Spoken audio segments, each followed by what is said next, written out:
बहुत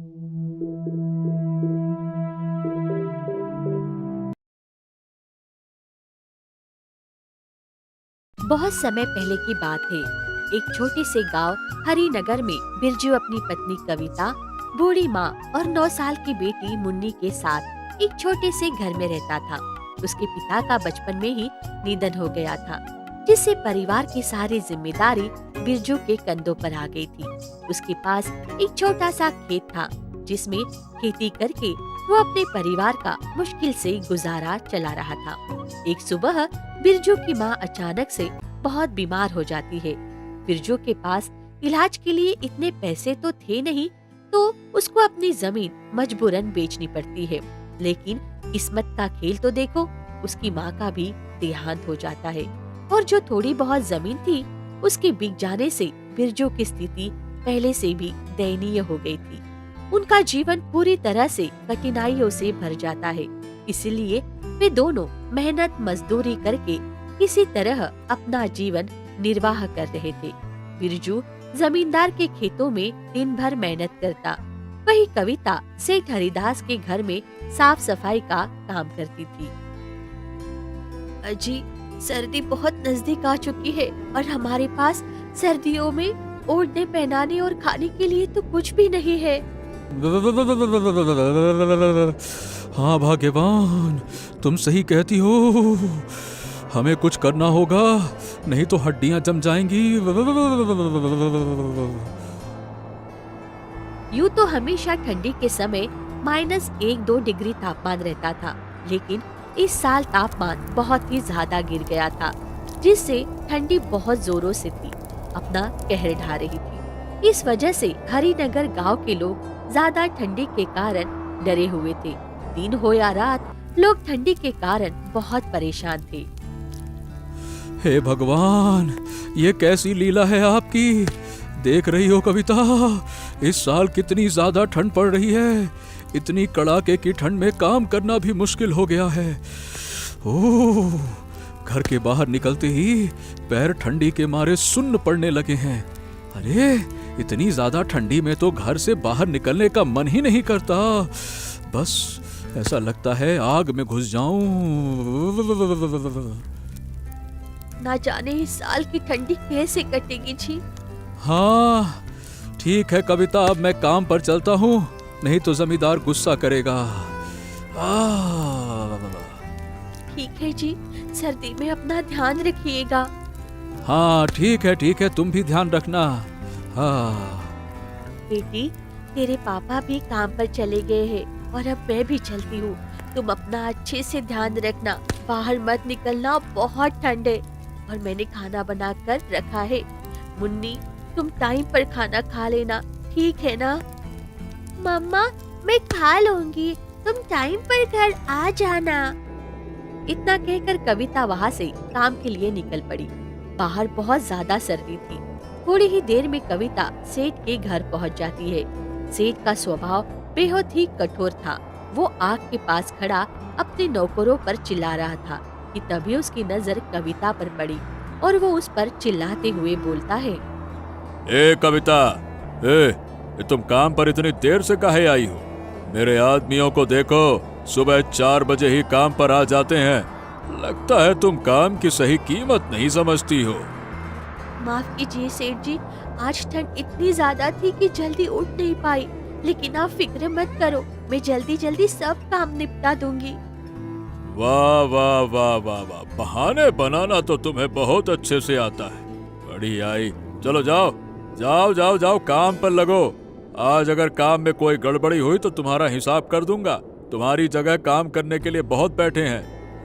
ठंडी में फिर आराम करो, घर में काहे आती हो? जाओ। सेठ की ये बातें सुनकर कविता को बहुत दुख होता है, लेकिन वो कर भी क्या सकती थी, ये उसकी मजबूरी थी। वो चुपचाप काम करने जा ही रही थी कि तभी सेठानी उसके पास आती है और कहती है, अरे आप क्यों डांट रहे हो इस बेचारी को? दिखता नहीं बाहर कितनी ठंड है, फिर भी ये काम पर आई है। ये भी तो इंसान है, इस पर आपको जरा भी दया नहीं आती? अरे भाग्यवान, इन लोगों को ज्यादा सर पर चढ़ाना ठीक नहीं होता, नहीं तो ये कोई भी काम ठीक से नहीं करते हैं। ऐसे ही करना पड़ता है इनके साथ। कविता ने कुछ नहीं बोला और अपनी बच्ची के बारे में सोचते हुए चुपचाप काम पर लग गई। उधर बिरजू ठंड से कांपते हुए ध्यानचंद जमींदार के खेत पर मजदूरी कर रहा था। ध्यानचंद अपने खेतों का काम कराने के लिए बिरजू और कुछ मजदूरों को सख्त निगरानी में रखता था। ये ओ बिरजू, ठीक से काम कर ले रे भैया, ठंड के बहाने सुस्ताने की कोशिश मत कर। तुम लोग काम करते हो बाल भर और पैसा चाहिए थाल भर। अगर आज मेरा काम पूरा नहीं हुआ तो मैं तुम लोगों को 1 रुपया भी नहीं देने वाला। नहीं जमींदार जी, पूरी मेहनत कर रहा हूँ। ठंड बस थोड़ी सी ज्यादा है, इसीलिए हाथ पैर सुन्न पड़ जाते हैं। लेकिन आप फिक्र मत करिए, मैं काम पूरा करके ही जाऊंगा।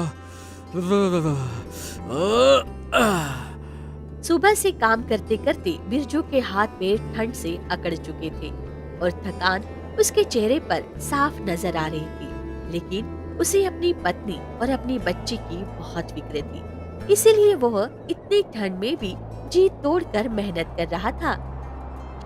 ओह, हे ऊपर वाले, ये कैसी परीक्षा ले रहे हो? इतनी सर्दी में भी काम करना पड़ रहा है। अगर मैं काम छोड़ दूं तो जमींदार मुझे काम से निकाल देगा और घर कैसे चलेगा? शाम होने को थी। बिरजू ठंड में किसी तरह काम निपटा कर घर लौटने की सोच रहा था, लेकिन तभी ध्यानचंद ने उसे फिर से काम पर लगा दिया। ओए बिरजू, सुन रे भैया, आज तो काम पूरा करके ही जाना। अगर थोड़ा सा भी काम छूट गया ना तो समझ ले तेरी नौकरी भी छूट जाएगी। हाँ जी जमींदार जी, जैसा आप कहें ठीक है। बिरजू चुपचाप फिर से काम पर लग जाता है। वो बेचारा कर भी क्या सकता था, मजबूरी उससे ये सब करवा रही थी।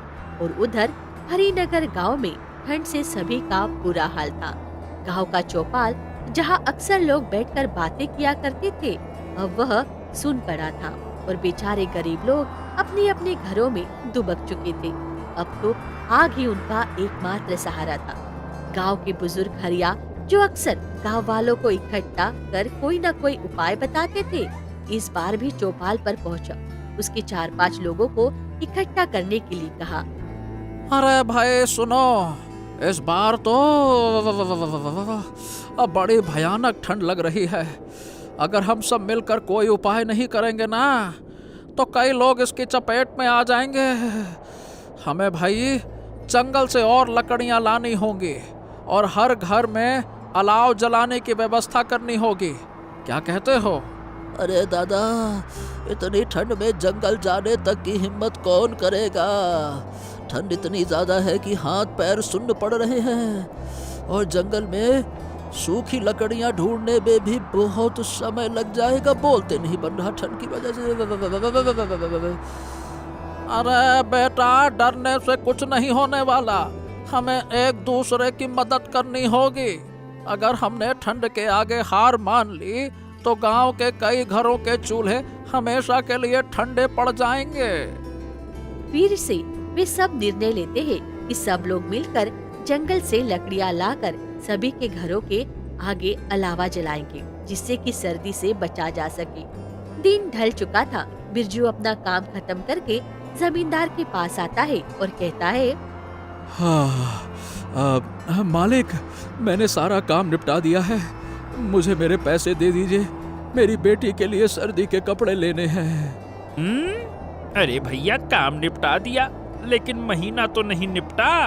अभी महीना पूरा नहीं हुआ और तुमको पैसे चाहिए तो कुछ दिन इंतजार करो, फिर मिलेंगे पैसे।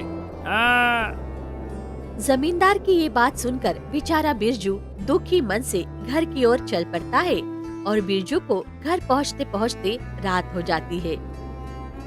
अजी आ गए आप, इतनी देर क्यों कर दी आने में?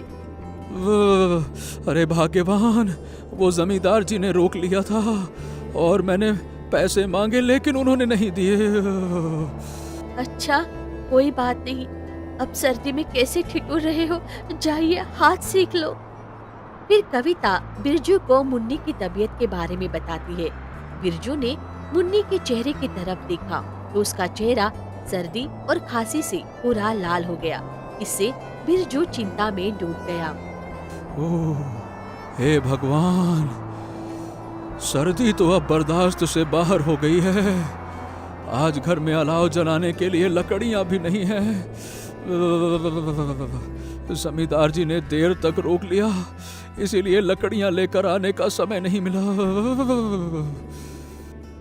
मैंने सोचा था कि आज सेठ जी से कुछ मदद मांग लूंगी, लेकिन वो तो आज पर मुझ पे ही गुस्सा करने लगे। उन्होंने मेरी हालत तक नहीं देखी। हरिदास और ध्यानचंद जैसे लोग, इनको हमारी तकलीफों से क्या मतलब। उनके घर तो हमेशा गर्म रहते हैं। हम गरीब लोग जैसे तैसे ठंड में अपना पेट पालने की कोशिश करते हैं, लेकिन ये लोग हमें इंसान तक नहीं समझते।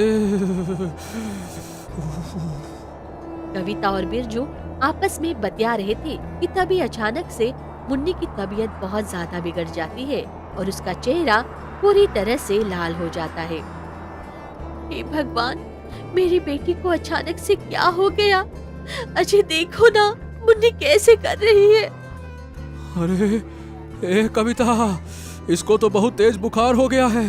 रुको रुको, तुम बेटी का ख्याल रखना। मुन्नी को देखो, मैं अभी वैद्य जी को लेकर आता हूँ। अजी, मुझे बहुत डर लग रहा है। वैद्य जी को लेकर जल्दी आओ। उनके घर से थोड़ी लकड़ी भी ले आना। आधी रात का समय हो चुका था। बाहर सर्दी इतना कहर ढा रही थी कि पूछो ही मत। बिरजू बहुत डरा हुआ था और इस भयानक ठंडी रात में वह वैद्य जी को लेने निकल पड़ता है। मुन्नी, वैद्य पापा जी को लेकर आते ही होंगे। तुम टेंशन मत लो बेटी, सब ठीक हो जाएगा। उधर बिरजू घर से थोड़ी ही दूर निकला ही था कि रास्ते में बहुत जोरों से बारिश शुरू हो जाती है। बिरजू चारों ओर चिंताओं से घिरा उस भयानक बारिश वाली रात में बिना रुके चलते ही जा रहा था। उधर कविता का दिल मुन्नी की ऐसी हालत देखकर बहुत ज्यादा घबरा रहा था। मुन्नी की आंखें धीरे धीरे बंद हो रही थी और उसका शरीर ठंडा पड़ने लगा। अरे अरे मेरी बच्ची, हिम्मत रखो, सब ठीक हो जाएगा। जैसे तैसे बिरजू वैद्य जी के घर पर पहुंचता है और उनकी बदकिस्मती तो देखो, उस रात वैद्य जी अपने घर पर नहीं थे। उधर कविता इतनी जोर से चिल्लाती है, उसकी चीख उस भयानक काली रात की बरसात को चीरती हुई सीधे बिरजू के कानों में पड़ती है। ये चीख इतनी दर्द भरी थी कि हर सुनने वाले की रूह कांप जाती। इसे सुनकर बिरजू बहुत घबरा जाता है और वो अपने घर की तरफ दौड़ता है। हे भगवान, ये कविता इतनी जोर जोर से क्यों चीख रही थी? अरे भगवान, कहीं कोई अनहोनी ना हो गई हो। बेचारा घबराया हुआ बिरजू दौड़ा दौड़ा घर पहुंचता है। घर के अंदर जाकर जो देखता है, उसका कलेजा फटा सा रह जाता है। अरे कविता, ये क्या हो गया? मुन्नी सो गई क्या? मुन्नी की आंखें बंद क्यों हैं? ए मुन्नी, ए बिटिया, मुन्नी, ए बिटिया। भगवान ने हमसे हमारी बच्ची छीन ली। बेचारी नन्ही सी जान मुन्नी इस बेरहम सर्दी के थेपड़ों को नहीं सह पाई। उस बेचारी की क्या गलती थी जो इस भयानक ठंड ने उसे अपने परिवार से अलग कर दिया। दोनों पति पत्नी उस बेरहम ठंड से हार चुके थे।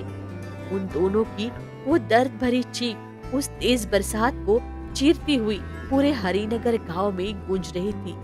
उस रात की ठंड बहुत भयानक थी जो अच्छे खासे की जान ले ली। वे दोनों पति पत्नी अपनी बेटी के पास बैठे बैठे उसको खोने का शोक मना रहे थे। वे अपनी किस्मत को कोस रहे थे कि क्यों भगवान ने उन्हें इतना गरीब बनाया जो अपनी बच्ची को ठंड से नहीं बचा सके। अगली सुबह गांव वाले बिरजू के घर आते हैं।